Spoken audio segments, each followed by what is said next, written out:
Vamos falar um pouco de política e dessa guerra.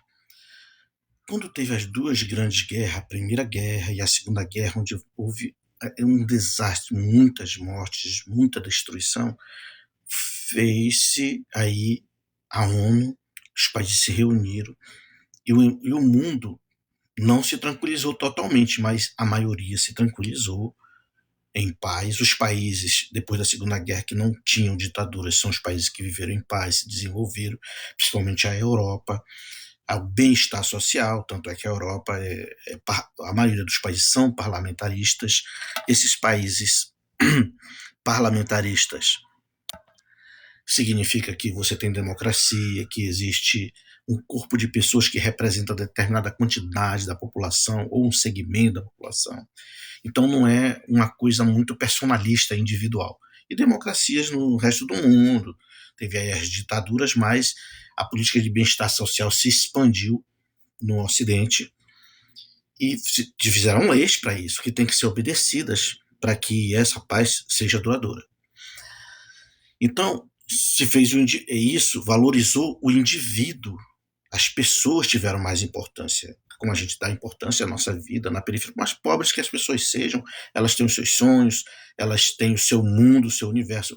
Na religião também é a mesma coisa. A religião cristã, o cristianismo, Jesus, pegando o Novo Testamento, Jesus Cristo, ele foca nisso, ele foca numa linguagem universal. Tanto é que quando ele salva o bandido na cruz, ele não pergunta se ele é de Israel. Jesus não nasceu na nação de Israel, ele nasceu na nação que era Império Romano. Lá hoje é Israel, mas era Império Romano na época. Jesus era cidadão romano. Descendente de Davi, mas era cidadão romano.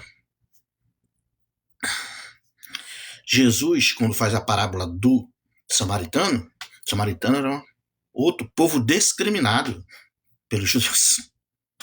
E diz que o bom samaritano é o bom samaritano porque faz o bem. Ele não perguntou lá no bandido na cruz se ele dava dízimo, se ele era de que nação, de que país. É a linguagem universal. Jesus não tem uma linguagem. Israel foi o nome dado a Jacó porque ele lutou. Israel é dado a qualquer um, porque a palavra de Deus é para o mundo todo. E Jesus não vai salvar Israel, Jesus vai salvar a igreja, e a igreja é quem está com ele. E quem é da igreja é também considerado Israel como Jacó, porque está lutando contra o mal para poder ter a sua salvação. Isso é que é a palavra de Deus, que está lá no Novo Testamento. A Israel, nação lá que estão pregando, são os escatológicos. E a escatologia, ela é muito genérica. É muitas narrativas em cima, então não dá para defender só uma. Mas o que dá para defender é o que Jesus falou. Jesus disse: tive fome e não me deste de comer, tive sede e não me deste de beber. Tive preso e não foste me visitar. Não podia tirar o teve preso, né? Porque tem gente aí que se diz religioso, mas é contra bandido, contra os presos. Mas eles perguntaram dele: mas por que, Senhor, o senhor não passa por prisão? Mas se fizeste isso com meus pequeninos, está fazendo comigo. Então você tem que ter noção. Quando Jesus faz a parábola do rico e Lázaro, é a mesma coisa. O ser humano, para ele, o menor ser humano. A Dona Maria lá na periferia, o seu José da periferia, o pedinte do meio da rua, para ele, todos são importantes. A alma é importante. Não adianta ganhar o mundo e perder a sua alma. Está escrito lá. É isso que é a palavra verdadeira de Deus. Tá? E pode ser que Gog e Magog, o pessoal pensa que é o líder do Oriente, não. É o líder extremista. Eles pensam que é uma região. Pode não ser, porque aí é narrativa. Pode ser líder de países ou líderes de países extremistas, certo? A própria extrema-direita de hoje. Pense nisso. Então, nós não podemos deixar na mão do Trump, do Netanyahu, que não obedece, não segue a palavra de Deus e nem acredita em Jesus, nenhum deles, senão ele fazia maldade.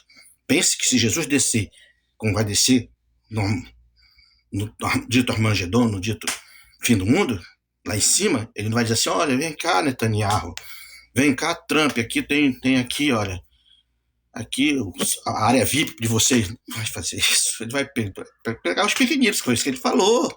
Então nós não podemos deixar na mão deles. O mundo tem que reagir de forma veemente.